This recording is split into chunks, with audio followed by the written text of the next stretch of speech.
Grazie di essere venuti a questo tempo piovoso e con molta acqua in tutto. Allora, dunque noi abbiamo pensato a questa conferenza in realtà dopo tutto, dopo che abbiamo pensato al concerto che va a seguire stasera, perché ciò di quello che vogliamo parlare è una cosa assolutamente non teorica ma proprio pratica, e siamo partiti veramente da già trovarci con maestro Federico Maria Sardelli, che è qui presente, e di scoprire che in realtà siamo prima due, ma in realtà non siamo due, siamo in tanti, a scrivere della musica barocca, e così nessuno ce l'ha chiesto, ma come Schubert diceva che il compositore non è per forza quello che sa scrivere la musica, ma piuttosto quello che non può non scriverla, cioè è una cosa che viene dall'anima e non si fa niente. E poi quando per esempio io ho fatto la redazione del concerto per violino di Michel Legrand, che forse la gente, voi conoscete, non so, insomma, conosciuto piuttosto come compositore delle musiche di film, ma è una persona assolutamente di genio che conosco bene adesso lui. Abbiamo parlato poi dopo molto e l'ho chiesto, ma Michel, ma voi aveva mai pensato di scrivere delle cose barocche? Dice come no, certo, 30 anni fa, 35 anni fa avevo un gruppo d'amici, anzi 2 o 3 gruppi d'amici che all'epoca cominciarono con la musica barocca. Oggi infatti stiamo vivendo in una specie di tradizione ormai, sei d'accordo Federico? Della musica barocca, della interpretazione sugli strumenti barocchi. Ancora se compariamo questa cosa, per esempio, se abbiamo a disposizione delle registrazioni di 100 anni fa e vediamo quanti diversi sono da quello che possiamo immaginare noi avendo soltanto gli strumenti dispartiti di quest'epoca, ma figuriamoci 300 anni fa, cioè una cosa appassionante e nello stesso tempo bisogna esserci chiari che possiamo solo indovinare quello che facevano all'epoca. E allora Michel mi ha risposto: ma sì, certo, ma avevo scritto, ma loro avevano bisogno del materiale, non avevano il repertorio, allora ho scritto un sacco di roba e li ho lasciato semplicemente. Dunque per il mondo va una certa quantità di brani di Michel Legrand che nessuno lo sa, che è di lui, però si suona come delle cose anonime o non so che cosa tra l'altro. Ecco, ma sta il fatto dunque che abbiamo scoperto, abbiamo scoperto che siamo in molti e abbiamo programmato un concerto, questo che non è il primo quando eseguiremo i nostri brani, ma il primo dedicato soltanto praticamente a questo, a parte quello che Federico vi parlerà, ha fatto con un grande successo in Uffizi a Firenze il 15 dicembre l'ultimo. Allora, abbiamo pensato alla conferenza perché ci siamo poi dopo posto certe domande anche teoriche, scientifiche se volete, musicologhe, musicologistiche eccetera, e abbiamo scoperto un sacco di cose che vogliamo appunto condividere con voi. E giusto per finire questa prefazione, perché la conferenza e il concerto tra l'altro si chiama il barocco contemporaneo, semplicemente perché barocco perché si tratta del barocco, che non è assolutamente unico, corrente, che ebbe luogo nel passato e che è assolutamente vivente nel presente, perché come diceva Celibidache, per la musica non c'è un tempo, la musica non ha età, cioè Vivaldi, se lo suoniamo oggi, è vivente, più vivente che qualcuno che potrebbe essere molto più recente di lui, ma che non è suonato, cioè partiamo dalla pratica. Ecco, dunque barocco perché contemporaneo, perché quello che si fa oggi dunque contemporaneo a noi, e questa è una piccola parentesi, che a nostro avviso, il termine contemporaneo ha qualcosa a fare con assolutamente le cose che si fanno oggi, cioè se parliamo di significato di questa parola riferita a quello che si chiama la musica contemporanea, che ci piace o meno, certi brani sicuramente sono molto validi, altri meno, ma in realtà questo termine è usato a torto, in questo senso, perché contemporanei, se parliamo di Stockhausen, parliamo di ieri, non parliamo ormai di oggi, ancorché sempre nel contesto di Celibidache questo non ha nessuna importanza. L'importanza è quale impatto ha questa cosa su di noi. Ecco, dunque noi vogliamo un po' rendere il significato iniziale alla parola contemporaneo, dunque quello che si fa oggi, presentarvi quello che facciamo, tanto lo facciamo perché, perché lo facciamo per noi, ci prendiamo un piacere folle, assolutamente tutti i musicisti con chi abbiamo a fare. Sono molto felice, l'orchestra per esempio di stasera mi hanno tutti detti, ma proprio scritti ancora mesi fa, dicono ma guarda, ma ci fa respirare, ma chi è questo Sardelli, ma cosa scrivi tu quel concerto? Insomma, vabbè, fa piacere, tutto qua. Ci scambiamo poi degli altri argomenti, ma intanto do la parola a maestro Federico Maria Sardelli, che sono molto felice di conoscere da un paio d'anni ora e condividiamo veramente tutto, ancorché lui forse sarà ancora più radicale perché sono garbato, tu saresti meno, no? Io a volte sono molto meno diplomatico. Dunque, ringrazio Anton Martinov per aver introdotto l'argomento, appunto questo ossimoro fra barocco e contemporaneo. Il barocco è uno stile consegnato alla storia, uno stile morto, come quando parliamo di gotico, di rinascimento, di questi altri scatoloni sempre mal definiti e indefinibili, perché difficilmente circostanziabili dal punto di vista cronologico. Ogni volta abbiamo bisogno di sottocategorie, abbiamo bisogno di tardo barocco, abbiamo bisogno di manierismo, abbiamo bisogno di, comunque al di là delle definizioni, sembrano appunto, sono stili della storia, della musica, ma dell'arte, di tutte le varie forme delle arti. Perché oggi scrivere musica in stile barocco? Poi bisogna definire quale stile barocco, perché ci sono 1000 linguaggi e in quale altezza cronologica e quale area geografica, perché ovviamente bisogna dettagliare, non si può fare una cosa vagamente, fasullamente, che sa di antico, se no appunto si casca nel carnevale, nella maschera, nel finto antico, ecco, e non è quello che noi intendiamo fare. Perché scrivere oggi una musica in uno stile che è morto, apparentemente, consegnato alla storia, per l'appunto. Allora, io parlo strettamente dal punto di vista personale della mia esperienza di compositore, non quella di musicista pratico legato all'interpretazione delle musiche di Vivaldi e di altri autori a cui sono molto, molto affezionato. Fin da bambino io ho cominciato a scrivere musica, a comporre musica, ho avuto sempre questa grandissima, proprio come diceva adesso Anton, questo grandissimo desiderio, proprio una forma di automatismo quasi, di istinto. Perché scrivi musica? Ne ho bisogno, lo devo fare, non so perché, il che non significa essere ispirato da chissà quale divinità, è semplicemente un fatto naturale. Quindi fin da bambino ho cominciato a scrivere. Quando ho imparato a mettere in croce le note, a scriverle in maniera ordinata, ho imparato i fondamenti dell'armonia, eccetera, quindi avere un po' di tecnica per esprimersi, il primo problema che mi si è posto è stato quello: in quale linguaggio, in quale lingua mi esprimo? Perché io, figlio del Novecento, vengo da un secolo dove i linguaggi ereditati dal passato sono stati masticati, digeriti, distrutti, superati, triturati in vario modo, tutti i linguaggi.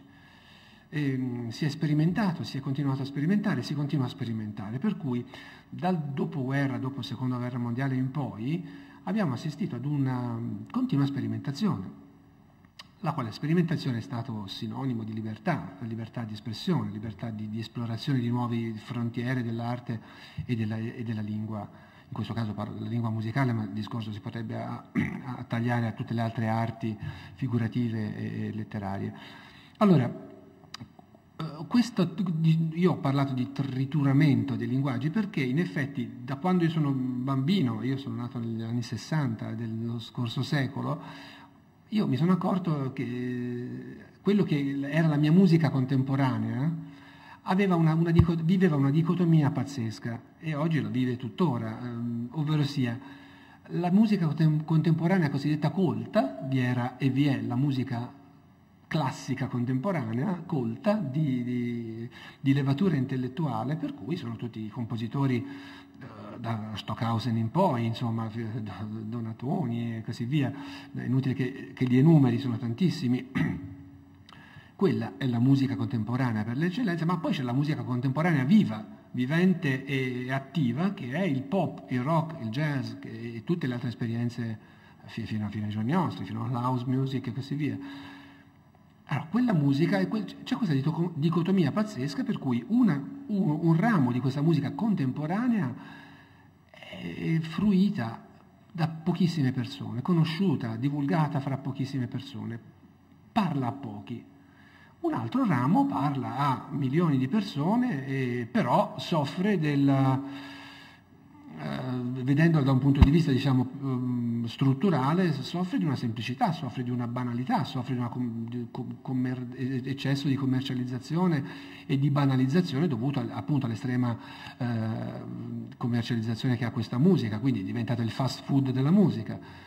Allora io mi sono detto, io bambino che dovevo scrivere musica, che avevo voglia di scriverla perché volevo farlo, qual è il linguaggio che io devo usare? E mi sono reso conto appunto da giovane che i compositori che ci hanno preceduto, Beethoven, Vivaldi, Monteverdi e chiunque altro, fino ad arrivare a Perotino, non avevano questo problema. Loro entravano dentro una vettura, un mezzo che li trasportava e poi guidavano quel mezzo dove volevano loro, ma il mezzo ce l'avevano già a disposizione, entravano, salivano sopra a un mezzo esistente. Il medium, questo mezzo, era la lingua dell'epoca, il linguaggio sia verbale sia il linguaggio musicale, armonico, il linguaggio pittorico, il linguaggio figurativo, il linguaggio letterario e così via.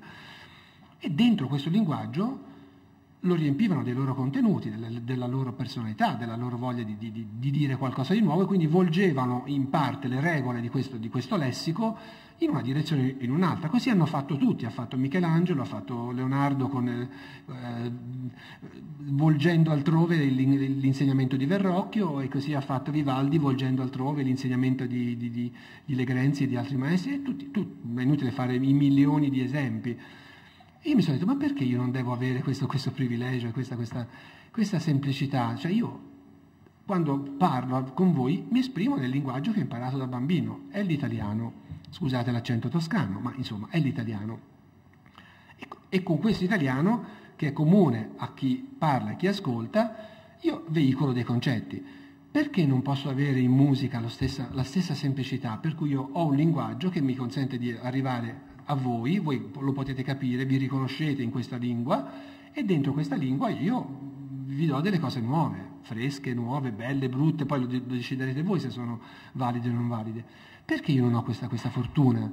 Perché io, figlio del secondo Novecento, non ho la fortuna di avere un linguaggio comune a tutti, e devo, ogni volta che scrivo un nuovo componimento, devo inventarmi, portarmi da casa il mio linguaggio, il mio esperanto, mi devo creare un codice di segni più o meno complesso, più o meno intellettualistico, più o meno bello, non bello, valido, non valido, che è mio, perché io ho deciso di fare qualcosa di nuovo, di totalmente diverso. Io sono venuto fuori da un periodo storico nel quale la rottura con il passato è stata considerata una continua virtù.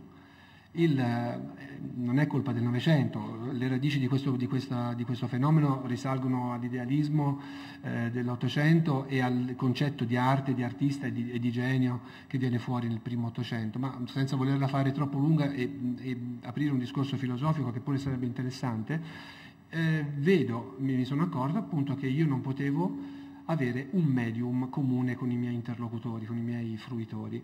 E allora ho cominciato a scrivere musica contemporanea, mi sono inventato vari linguaggi.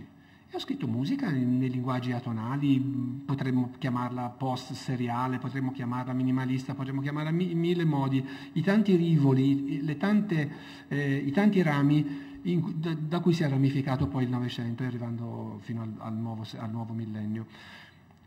Poi vedevo che questa roba non andava da nessuna parte, cioè me le facevo, me le dicevo, le apprezzavano solo i pochi amici, le poche persone che potevano avere in comune o una certa sensibilità, oppure questa questa capacità di comprendere quel linguaggio speciale che io mi sono creato in quel momento e che non è detto che sia capibile da qualcuno che sia lontano dalla mia cerchia familiare o amicale.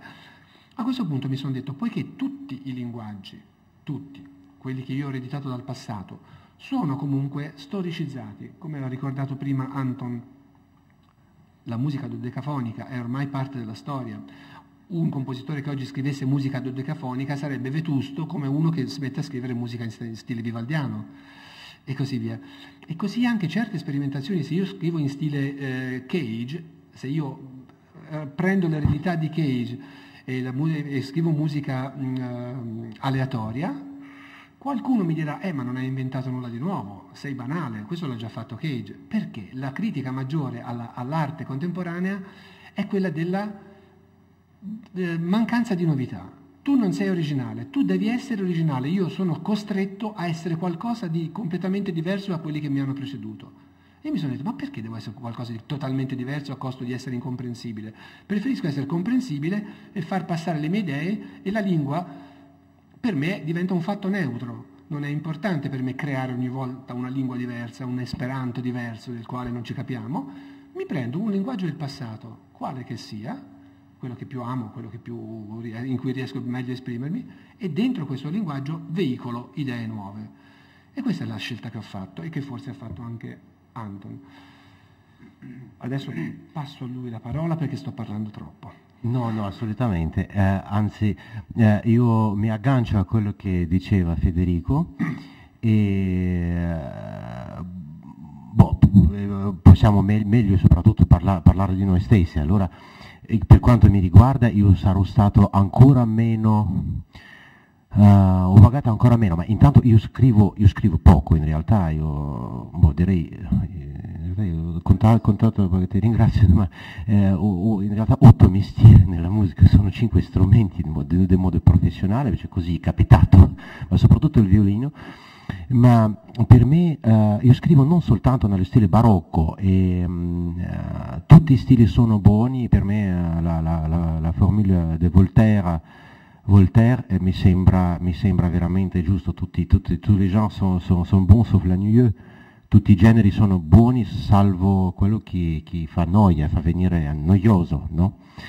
Ecco, ma assolutamente agganciandomi al Federico, posso dire che non soltanto questo, come si chiama, schismo, no? la suddivisione tra la musica pop, che sembrerebbe popolare ma è sottovalutata, anche se c'è della roba geniale anche lì oggi, molta anche, ma non tutta, ma diciamo che tutta la musica sapiente è condannata ad essere incomprensibile, eccetera, intanto che penso che sarà evidente per tutti noi presenti perché le opere di Mozart, perché le opere di Verdi, perché come mai i brani di Debussy, di Stravinsky, le sinfonie di Prokofiev, di Tchaikovsky, senza parlare anche dei primi, e facendo una parentesi per la musica sovietica chiederò una parola che è molto strano questo fenomeno, ma per me è anche chiaro, perché i sovietici, cioè non russi, sovietici, cioè la gente, soprattutto dopo la seconda guerra mondiale, la differenza tra i sovietici, insomma, ex russi, come Shostakovich, per esempio, Weinberg o altri meno conosciuti, il loro destino era diverso dal destino occidentale. Perché? Perché erano perseguitati molto dal governo, cioè Prokofiev era obbligato a scrivere delle cose, per esempio per il Partito Comunista, eccetera, c'è un luogo comune probabilmente oramai, anche se questo paese non esiste più, c'è tutta un'altra cosa. Io sono nato a Mosca, dunque so di cosa sto parlando, ma nello stesso tempo proprio questa cosa politicamente costrettissima e opprimente, eccetera, ma ha dato il fatto, stranamente, che la gente, forse un altro mi diresti, ma Shostakovich per me, cronologicamente, quasi l'ultimo compositore di chi i brani entravano nel repertorio, non tutti, ma una buona parte comunque, immediatamente dopo la loro creazione. Mi capite cosa vuol dire? Intanto che per i compositori occidentali va praticamente la prima metà di vita di Barber e Bela Bartok, che è morto esattamente in 45, nell'anno 45 in America, e con Stravinsky che è morto in 66, ma praticamente era molto anziano, cioè lui la sua piccola rivoluzione, diciamo, di linguaggio ha fatto nell'inizio del secolo, di 100 anni fa, esattamente ora, con la Sacre du Printemps, con la Sacre di Primavera, con diversi altri brani. Allora questa cosa entrava immediatamente nel repertorio e la gente lo sa, perché musicisti, ci sono anche musicisti, cioè si può costringere la gente fino a un certo punto. Ma i musicisti, quando hanno voglia di suonare qualcosa, lo fanno. Il fenomeno, dunque, questa cosa mi sembra tutta assolutamente naturale, come anche, qui vorrei dare un esempio di Brahms, poi ti do la parola, ma per qualche esempio anche che vorrei progettare, veramente sono dei stratti molto corti ma significativissimi. Uno dei compositori, non so se conoscete un S di Furtwängler, assolutamente brillantissimo per me, brillantissimo, che si chiama Brahms und die Crisi unserer Zeit, la Brahms e la crisi dei nostri giorni, dove praticamente lui parla del ruolo di Brahms, del quale Brahms era consapevole. Dunque non parliamo del barocco, ma parliamo di un fenomeno, di questa filiazione di musicisti che dobbiamo, cioè se apprendiamo le radici dobbiamo basarsi su qualcosa e non c'è nessuna ragione perché non ci basiamo sopra.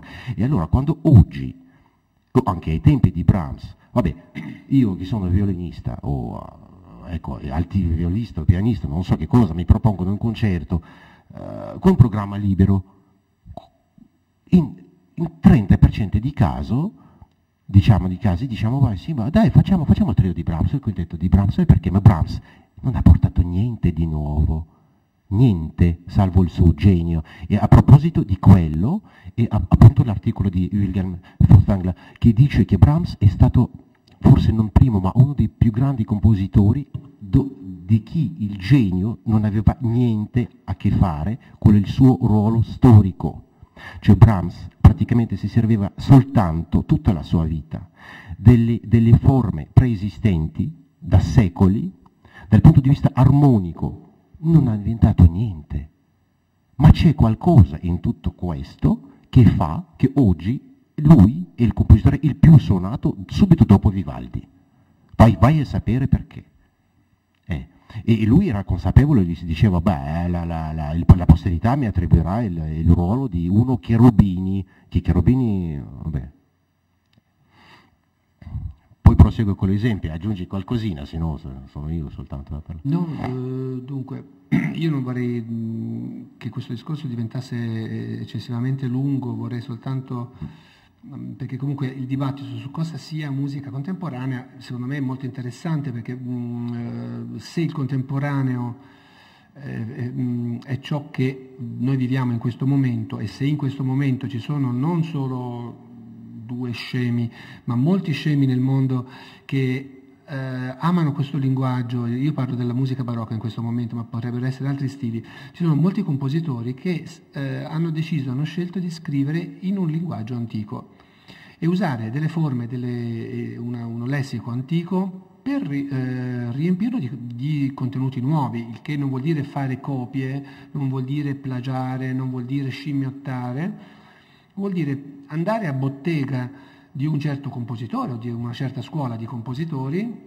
impararne l'arte. Ormai questi compositori per noi non sono viventi, è un peccato perché noi avremmo voluto imparare direttamente da loro, ma ci sono talmente tante fonti che ci riescono a supplire, a far capire qual era la loro arte, i loro metodi, per cui andare a bottega da questi compositori e poi uscirne fuori come facevano tutti coloro che andavano alla bottega di qualcuno e poi dentro quel linguaggio acquisito innervavano, innestavano i loro contenuti e la loro personalità, e quindi dare vita a qualcosa che comunque apparentemente è morto ma poi vive per il fatto che persone viventi con delle idee attuali usano un linguaggio preesistente a loro.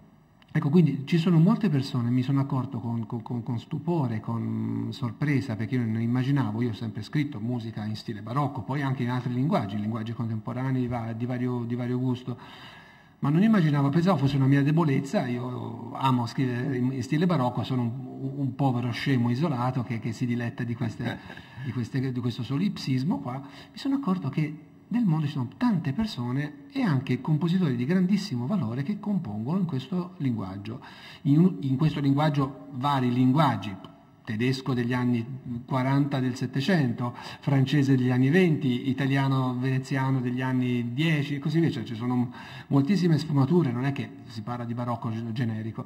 E mi sono accorto che, a parte Anton che ho conosciuto 2 anni or sono, che mi ha stupito per 2 suoi concerti in stile vivaldiano assolutamente perfetti, che io pensavo fossero 2 nuovi concerti di Vivaldi, nuovi, scoperti ora. 2 fonti nuove di musica fresca, bella, viva, e invece le aveva scritti lui. Non avevo altra scelta, volevo suonarli, volevo suonare qualcosa che volevo suonare, allora ho scritto suonato in 6 paesi. E anche, per esempio, il professor Michael Talbot, che è uno, possiamo dire, il più illustre studioso vivaldiano vivente, l'autore della famosa biografia di riferimento su Vivaldi, ebbene, con cui collaboriamo con l'Istituto Vivaldi da tanti anni, ho scoperto che anche lui nel segreto della sua cameretta compone quintali di musica barocca, soprattutto contrappunto, è un grande appassionato di fuga, e mi sono scoperto, con lui ho scoperto che scrive, però appunto quasi da Carbonari, nel segreto della propria stanza, perché una volta gli mandai una mia fuga, così per scherzo, lui mi rispose subito con una fuga scritta 2 ore dopo, scritta lì per lì, fresca. Io dissi, è una fuga bellissima. E cominciamo una gara di fughe rimbalzate, e sono diventate più di 100 queste fughe. Adesso, volendo, su YouTube qualcuno può trovare molte composizioni anche di questo autore, di Michael Talbot. Abbiamo qui una persona che ben conosce, Fernando De Luca, che è un clavicembalista eccellente, il quale compone buona musica barocca, buonissima musica barocca. Anche Fernando De Luca si può trovare su YouTube, oltre come esecutore eccellente di musica del Settecento e del Seicento, anche come compositore.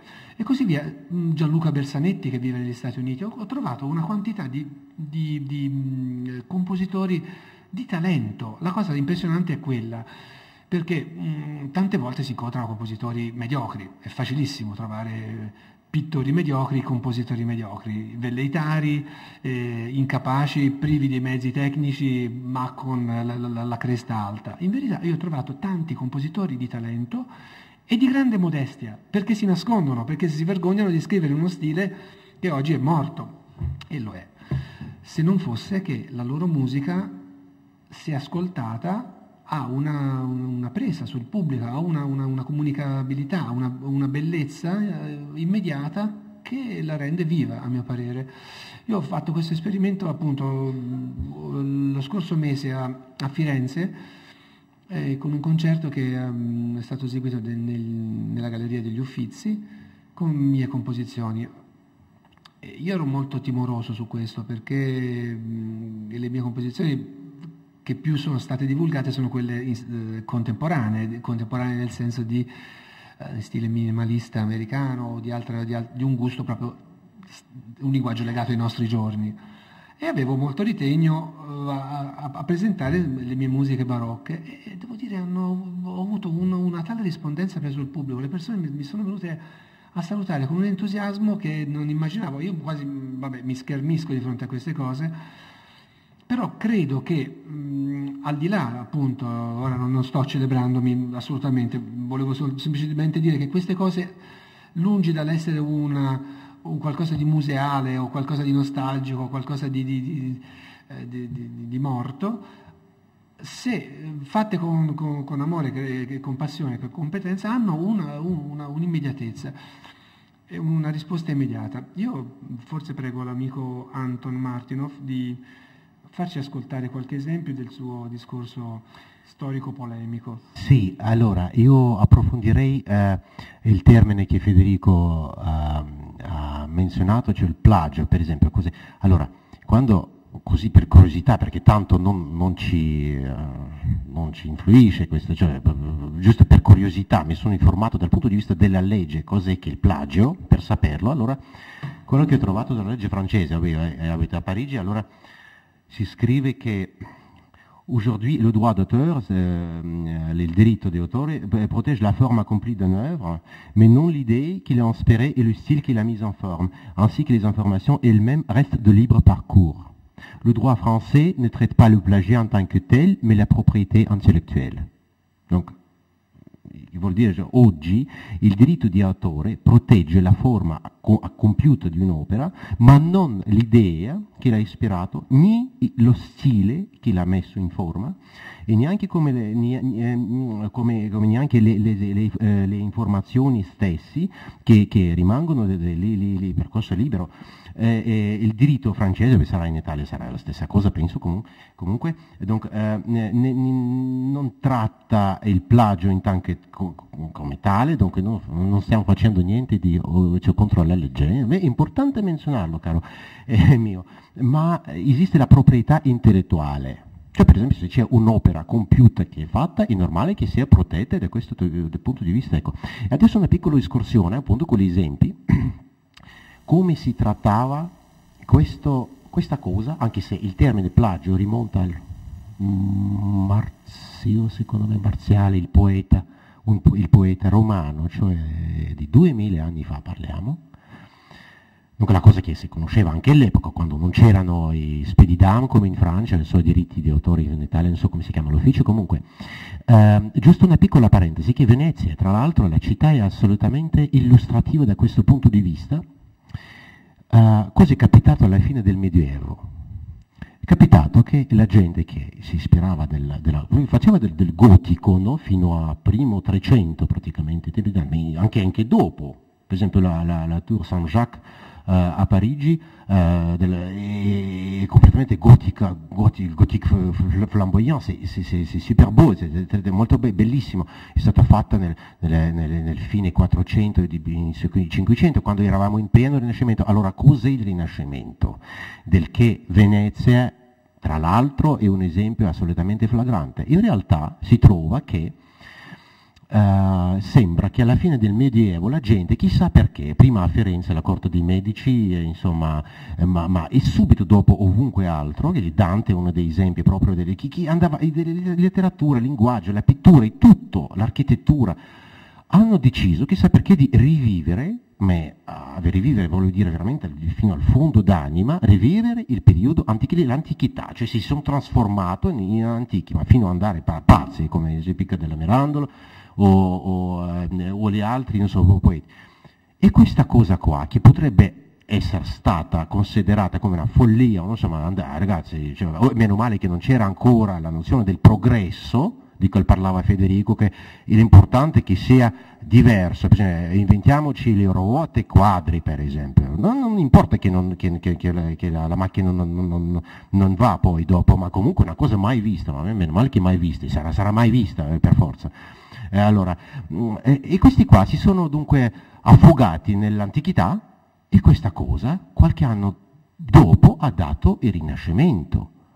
Cioè il Rinascimento è una specie di antichità che ha il gotico dietro le spalle, da dove abbiamo Palladio, da dove abbiamo Dante, da dove abbiamo Sansovino, da dove abbiamo Verrocchio, abbiamo tutte queste gente allucinanti, meno male che io sono nato in Russia, per esempio, allora io mi rendo conto a qual punto, non dico tutti, con le eccezioni illustri, ma molti italiani, come molti francesi, non si rendono conto dove vivono, accanto a che cosa camminano, cioè non si rende conto della grandezza di queste cose. Allora, questa parentesi era proprio per dire che secondo noi, oggigiorno, una cosa più o meno di questo genere sta accadendo, che il gotico è uno stile bellissimo, che ha deciso, cioè la gente che vive nel mezzo di questo gotico ha deciso di andare a cercarsi la vita propria interna, proprio di spirito, nell'antichità.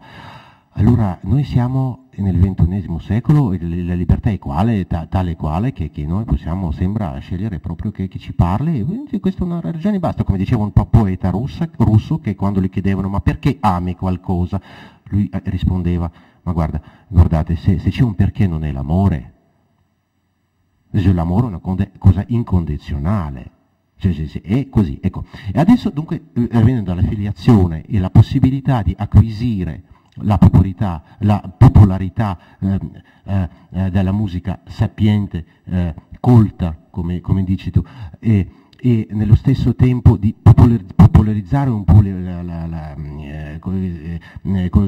questa musica e nello stesso tempo che la musica popolare sia un po' raffinata. Ancora una volta riferiamoci a Mozart, che nel repertorio e anche nei dopo di Tchaikovsky, di tutti gli altri, quando la musica era, quello lì è il genio, se loro si ispiravano al genio popolare, cioè Mozart basato sulle canzoni viennesi del tempo, sulle canzoni francesi, Bach basato sul corale luteriano, Vivaldi basato completamente sul folklore veneto, veneziano del tempo, e Tchaikovsky sulle musiche russe. E questo ha dato dei capolavori allucinanti, ma allucinanti, la gente si nutrisce ancora. Allora, questi esempi adesso come i compositori del passato, questa è la prima tappa di esempi, poi ci sarà una seconda dedicata proprio al barocco, come si tratta. Allora questa prima tappa di esempi è dedicata a come i compositori trattavano, riferendo anche ai diritti d'autore, che non si sapeva quasi mai chi inventava le canzoni popolari o i temi, trattavano per esempio lo stesso tema. Mozart, che aveva preso un tema da Handel, che aveva preso lo stesso tema da Bach, che non aveva, per forza non è stato lui a inventarlo, questo sicuramente. Allora, andiamo dunque alla rovescia, no? Conto alla rovescia, dunque partiamo dal più tardivo, dal Mozart. Voi conoscete sicuramente questo brano. Signor Scalvini ci può mettere il... eccolo. Allora, metto lo schermo, perché sennò vi lascio a...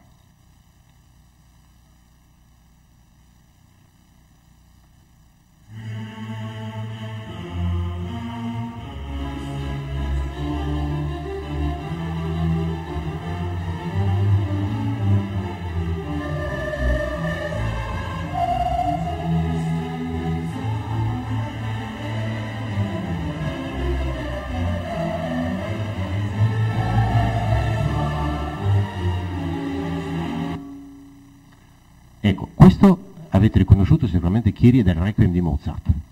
Allora, adesso vorrei sapere come chiudere questa finestra, perché qui non...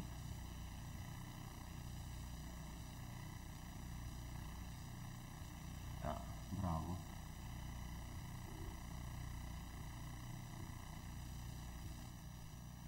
Bravissimo. Allora, questo è il primo esempio. Dunque, qui abbiamo la...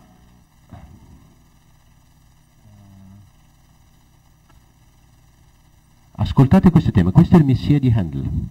Il numero esattamente, mi sembra 22 della seconda parte di questo oratorio. Ascoltate il tema.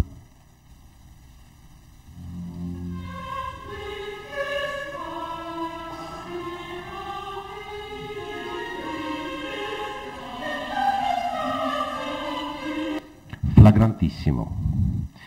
Terzo, cioè primo dal punto di vista cronologico.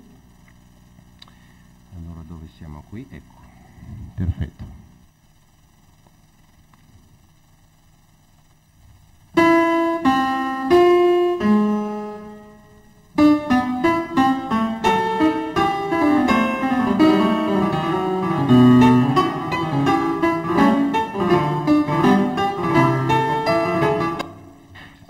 È la fuga del clavicembalo ben temperato di Bach. Avete riconosciuto lo stesso tema. Tutti e tre i brani, questo è uno dei tantissimi esempi, ma questo ne facciamo molti, come un compositore prendeva il tema, lo stesso tema, ne faceva una fuga. Tutte e tre sono delle fughe che ognuna ha un valore intrinseco, diciamo, a se stesso. Però il tema è lo stesso, è una roba non assomiglia all'altra in nessun modo, sono uguali dal punto di vista di importanza, ma il tema è lo stesso, così la gente si trattava prima. Questo mi fa venire in mente il lavoro che ho finito di fare questo anno su Antonio Vivaldi, un lavoro di una vita. io mi occupo molto di Vivaldi dal punto di vista anche del catalogo, sono il responsabile del suo catalogo, del Rion-Verzeichnis, e da 20 anni raccolgo tutti i legami tematici che ci sono all'interno della sua opera, perché è un reticolo interessantissimo, straordinariamente ricco e complesso. Allora, questo reticolo delle concordanze musicali è una mappa gigantesca, una sorta di genoma dell'invenzione musicale di Vivaldi. È uscito adesso un volume che si intitola appunto Catalogo delle concordanze musicali vivaldiane. Questo stesso lavoro io l'ho fatto su Vivaldi, ma lo si potrebbe fare su Handel, su Bach e su tutti i compositori di antico regime, a dimostrazione che le idee circolavano in una forma liberissima, non solo all'interno dell'opus di un singolo compositore, ma anche, come ha dimostrato adesso Anton, fra vari compositori, attraverso le epoche, e c'era un continuo travaso di idee, cioè si andava appunto a bottega, si imparavano certi schemi, certi moduli, e li si riproponevano nella propria personalità. Questo non era visto né come plagio né come furto di idee, ma era un normale procedere dell'arte di allora, dove non si cercava appunto a tutti i costi l'originalità. L'originalità era data da altri elementi, non era data soltanto da un'invenzione musicale particolare, nuova o innovativa, era data anche dal modo di condurre un'invenzione precedente, antica, ereditata dalla tradizione, e comunque non c'era l'urgenza di dover fare qualcosa di assolutamente dirompente, nuovo, mai fatto prima, o di stupire il pubblico con la novità assoluta. La novità c'era, perché se no l'arte non sarebbe stata progressista, non sarebbe andata avanti, ma non era il tipo di novità che noi invece subiamo nella nostra estetica post-novecentesca, in cui bisogna assolutamente rompere tutto col passato e inventare ogni volta qualcosa di totalmente nuovo, di non detto prima. Ecco, questo è quello che mi urge di mettere in luce. Altri esempi? Ah sì, mi ha fatto pensare, in realtà ci saranno tre tappe di esempi, dunque quella prima, non due. Allora, poco fa, cercando qualche idea per la conferenza, perché era chiaro che bisognava farle, ne valeva la pena, ho trovato un articolo in francese che si chiama Jean-Sébastien Bach ed è un grand compositeur. C'è una domanda, è Bach un grande compositore o no? Cioè, allora, diciamo, interessante. Ho preso. Dunque, questo articolo, che è firmato da un certo Claude Fernandez, dunque data di 10 anni adesso, di 2002, si risume più o meno al fatto che, ecco, sembra che Vivaldi era più grande compositore di Bach. Già porsi una domanda così, anche se io considero Vivaldi altrettanto importante e geniale che Bach, cioè proprio dal punto di vista mistico, cioè che non ha niente a che fare con la storia, cioè queste cose, i tempi non esistono per delle vere cose in realtà. Allora, ma non dico che mi ha fatto grande piacere, perché questa cosa che mi ha fatto una specie di, cioè proprio per il livello di argomenti non mi è piaciuto, perché l'argomento principale era che dunque Bach non era un grande compositore perché lui copiava troppo, Vivaldi copiava mai. Già mostriamo cioè, questa è l'ultima di una cretinata. Ecco, dunque Vivaldi, non è che Bach copiava, faceva anche delle cose sue, ma Vivaldi si copiava e allora proprio prendeva tale quale. Per esempio, se voi conoscete sicuramente questa è la gloria di questo forse, ecco, è l'ultimo coro della gloria di Vivaldi, RV 589 con lo spartito. Ecco, adesso vi metto in pieno schermo.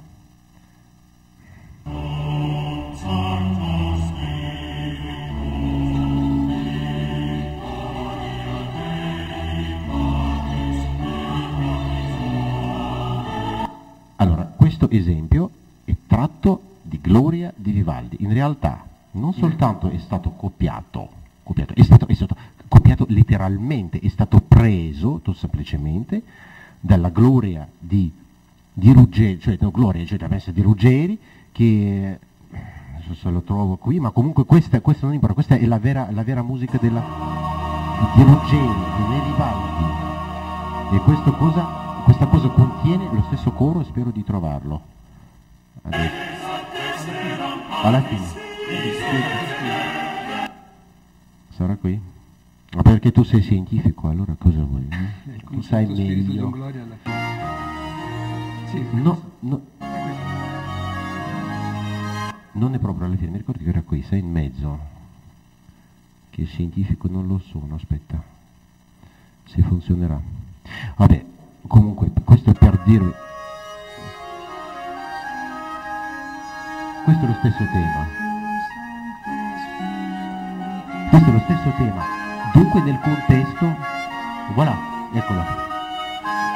Questo nel contesto assolutamente, cioè, non è questo il criterio. Chi prendeva che cosa da chi?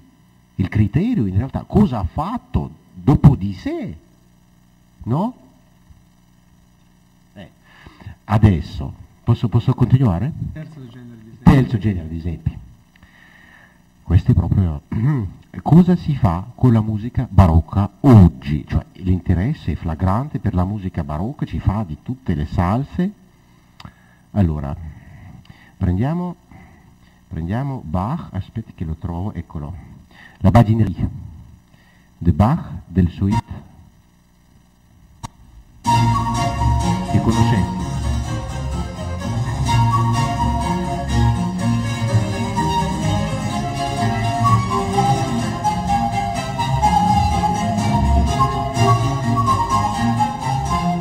Bene, adesso, guardatemi questo. E per questo è importante anche la nostra, penso, iniziativa, perché apre le strade non soltanto alla musica barocca, speriamolo, e senza nessuna timidità falsa, sai, ma anche il tutto il resto. Guardate che un pianista geniale solitamente che si chiama Cyprien Kazaris, non so se voi conoscete, senza parlare di Rachmaninoff, ma questo è come cosa si fa della stessa Badinerie. Questo vorrei ascoltarlo veramente all'intero, 2 minuti duro, ma guardate che ne vale la pena se non lo conoscete e anche se conoscete. Guardate cosa ha fatto lui di questa cosa.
Allora, questo... Siamo all'arte della parodia e della variazioni sul tema. Sì, ma guarda, io considero questa cosa geniale, ma da tutti i punti di vista, dal punto di vista di esecuzione, dal punto di vista di... Ora, sembra che siamo sullo stesso festival in fine febbraio in Svizzera, dunque spero di conoscerlo. Un tipo allucinante per me, già qualcuno che suona così pianoforte, ma degna di Rachmaninoff, io direi, perché Rachmaninoff, quando faceva le trascrizioni di certe cose di Bach, soprattutto della suite per violino della partita no terza di Mi maggiore che non c'è. Allora, lo stesso brano, ora, la Badinerie, un attimo, eccolo. Personalmente, non so cosa dirai tu, poi mi dirai delle cose brutte sicuramente, ma a me mi parla. Allora, vi parlo di Rik van den Linden, del gruppo Exception olandese degli anni 70, 80.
una roba personale sicuramente, ma guarda, io lo adoro, perché lui ha fatto delle cose veramente splendide. Per me è una cosa divertentissima. Sì, allora, per ancora 3 piccoli esempi di questa cosa, questo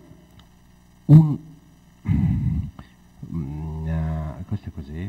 No, questo è un anti-esempio con quale finiamo forse. Voilà, eccolo, che ho trovato. Sicuramente conoscete queste canzoni. Vi metto dalla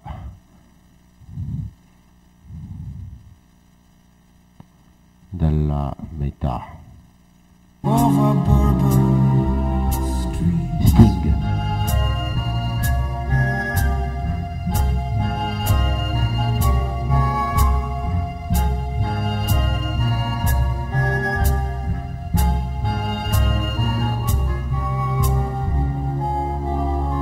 Per questo momento ve l'ho messo.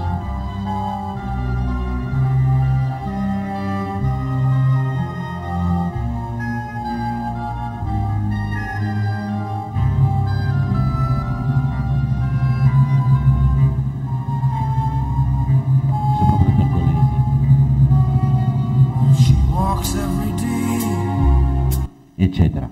Allora, Sting per me è uno dei geni anche di questo stile. Ultimi 2 esempi e mezza. Allora, la coronazione di Poppea di Claudio Monteverdi,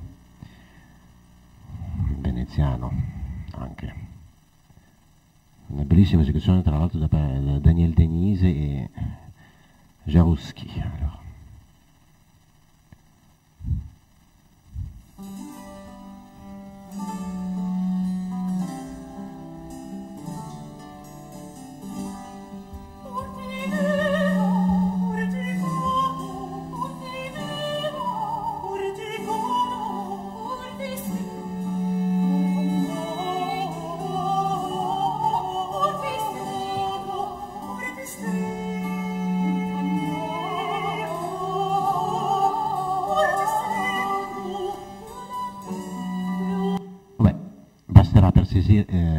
Per un po' ricordare il tema.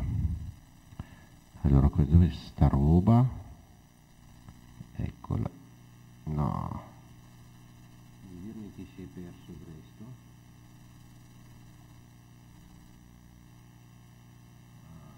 Tutto perduto. No, mi rimaneva ormai poco. Allora, l'ultimo esempio. Com'è? In altra finestra? Ah sì, ma guardi che avrà ragione. Giulia. C'è gente più esperta di noi.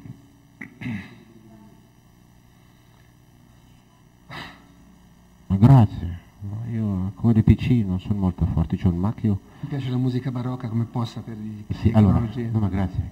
Ma gli attrezzi qui allucinanti, guardi. Allora, voi avete già visto dal titolo, guardatelo bene, è una roba che è andata in scena da noi, cioè a Parigi, in Teatro du Châtelet. Facciamolo da capo, una roba un po' americanizzata, ma il tema lo riconoscerete senz'altro. Dai, andiamo.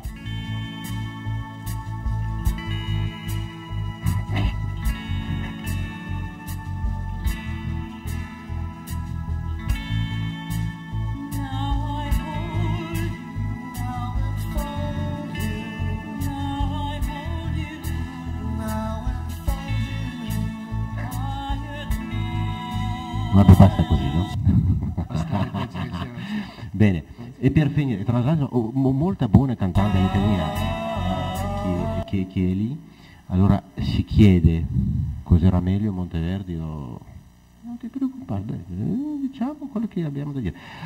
L'ultima cosa che volevo mostrarvi, come certe cose di quello che avevo mostrato mi piacciono, le altre mi incantano, le altre questa per esempio mi lascia un po', vabbè, capita, no? E tra l'altro adesso si prepara per l'anno prossimo una roba su Vivaldi, dello stesso genere, ma questo non gliel'avevo detto perché è segreto commerciale. L'ultima cosa veramente che ci prova proprio da tutti i punti di vista che non c'è una ragione, non c'è nessuna ragione di farsi come dicevi Federico, no? di nasconderci nelle angoli di nostre stanze o anche per gli altri di nascondersi. Questo è rock con gli strumenti del XVIII secolo. Questo sinceramente trovo una roba assai mediocre, ma non come concetto, ma proprio come roba. Ma ve la mostro comunque, scusatemi.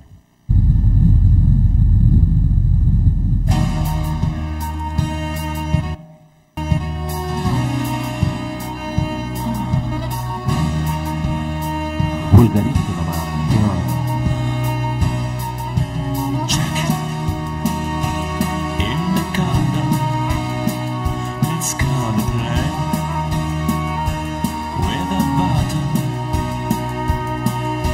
Time to take several drugs. Time to go to. in questa immagine mi fermo. C'è di tutti i colori, vai, a te. Dunque, Anton ci ha mostrato sia l'abisso di Acheronte, sia alcuni esperimenti interessanti e divertenti.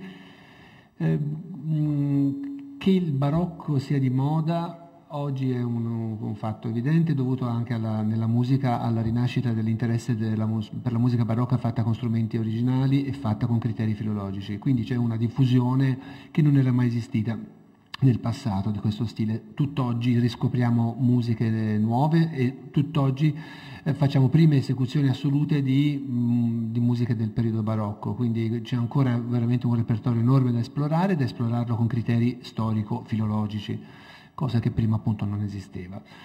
Questo dà l'avvio a tutta una serie di fenomeni pop, che come avete avuto modo di vedere, di vario gusto, di vario grado. Al di là del fenomeno pop, che io ritengo nel solco comunque della neo qualcosa, il neoclassico, il neogotico, come la palazzina del primo Novecento in stile neogotico, il riprendere uno stile, rifarlo però, modernizzarlo, però rivenderlo al gusto e adattarlo al gusto dei nostri interlocutori. Questo è un tipo di approccio, come l'approccio filologico stretto e purista è quello della riproposizione delle musiche originali, antiche, secondo criteri storico-filologici, sebbene sia anche lì un tentativo di approssimazione verso l'indefinito, perché non avremo mai la certezza di eseguire la musica del passato esattamente come la eseguivano i loro contemporanei. Allora, in mezzo a questo c'è anche non soltanto l'eseguire o rivendere questa musica come fenomeno, diciamo, pop o variazioni su uno stile passato, ma c'è anche questo nuovo fenomeno per il quale siamo qui e per il quale fra un poco saremo di là a suonare, ad eseguire, a cantare, il nuovo fenomeno di comporre musica nuova in un linguaggio antico. In un linguaggio antico preciso e non reinventato e non modernizzato e non rimasticato e non neo qualcosa. Quindi almeno quello che io faccio e credo che faccia anche lui quando componiamo non è un neo barocco, è prendere un linguaggio del passato e riempirlo di contenuti attuali, ma il linguaggio nelle sue forme, nel suo lessico rimane invariato. Allora, quello che adesso forse sarebbe interessante è sentire le proteste del pubblico, sentire che senso ha questa cosa qua, Buffoni tornato un'altra volta con proposte migliori. Ecco. Prima di accoglierci le pomodori là, che vanno a volare, allora meno male che c'è poca gente, immaginati essere conciati prima del concerto. Allora, quello che voglio dire è che in realtà sì, che barocco, ma non soltanto il barocco, cioè la gente quando facevano la Renaissance, il Rinascimento, dopo la fine del Medioevo, non potevano immaginare sicuramente cosa facevano. Allora Io mi auguro un giorno che sia barocco, non meno barocco, non barocco, ma qualcosa che sia scritto, e sicuramente questa nostra cosa, questo parlo proprio dal punto di vista storico, anche se non il mio o il suo ruolo storico mi interessa che sia qui vivo in carne e ossa e che sogniamo quello che sogniamo. Io sono salmo quando ho suonato il clavicembalo alla prova, mi sono perso completamente non nel testo, ma nel fatto che ho completamente dimenticato, ma chi ha scritto questo? Ma non ha nessuna importanza, chi? L'importanza è che mi perdo adesso come vado in una discoteca, so che in discoteca non ci vado per delle ragioni musicali semplicemente, ecco bene. E mi auguro che poi dopo che i pomodori che ci voleranno qui, ma comunque che questo dia l'inizio a una cosa che un giorno, spero presto, ci sarà qualcosa che appare descritto musicale, non sappiamo ancora in quale stile, come non sapevano quelli che facevano il Rinascimento senza saperlo, e che sarà alla volta popolare, colto, raffinato, sapiente e alla volta popolare, cioè nel senso che noi non diciamo che siamo marginali rispetto a Beatles per esempio e gli altri, ma non soltanto perché loro hanno preso hanno l'amplificazione e riempiscono gli stadi, ma anche perché sono stati loro a servirsi delle forme del barocco, delle polifonie del Rinascimento, ed è normale che parla la gente, perché quando Hindemith esce un libro, per esempio, che in parte è dedicato alla nuova armonia basata sulle quarte invece di terze, quinte e ottave, ma se ne prendiamo una corda naturalmente, anche per le leggi di fisica, che se vogliamo noi, poi ancora un'altra volta proprio dei due ruoti in forma di un quadrato, no? Se la dividiamo questa corda a metà sarà un'ottava sopra, se la dividiamo in tre parti sarà un'ottava più un quinta sopra, in quattro parti sarà due ottavi e un terzio sopra, e così funziona, chissà perché è così, ma l'armonia non ha funzionato basata sui quarti, perché? Perché non funziona e basta, non si sa perché. Ecco, dunque noi che vogliamo semplicemente vivere la nostra vita, essere felici, io lo sono, personalmente, il maestro Sardelli penso che anche sì, forse tra l'altro è quello il background sul quale ci siamo trovati, in fondo. Ecco, e mi auguro che questa cosa, anche dal punto di vista storico, che ripeto mi interessa soltanto nel secondo luogo, ma che dia l'accesso alla gente, che possa, non siamo soltanto noi a essere stati un po' per gli anni con questa cosa un po' dietro le schermi per valori, ci sono tanti altri che non scrivono non soltanto barocco, donc io penso che l'epoca è veramente rivoluta di prendere insomma d'otaggio tutto linguaggio contemporaneo sapiente, dicendo che adesso si può scrivere soltanto di robe strillanti, stridenti, e che dunque, se questa cosa deve riflettere la vita, allora perché mai Bach e Mozart, che avevano visto morire la metà dei loro figli, non avevano sicurezza sociale, nessuna assicurazione, e vivevano chissà che cosa, soffrivano di freddo, caldo, non so che cosa, loro scrivevano della musica bella, e oggigiorno di compositori che sono nutriti, hanno l'alloggio, il riscaldamento, diverse cose pagate, allora fanno queste cose, forse vivono troppo bene, caro mio, non lo so, questi sono cavoli loro, insomma anche miei nella linea di chi scrivo la musica contemporanea, ma comunque mi auguro che questa cosa dia veramente l'accesso alla gente di esprimersi facilmente, normalmente, ufficialmente, anche a contropeso di pomodori, dunque ecco, siamo pronti e lanciateli. Sentirei un po' l'opinione.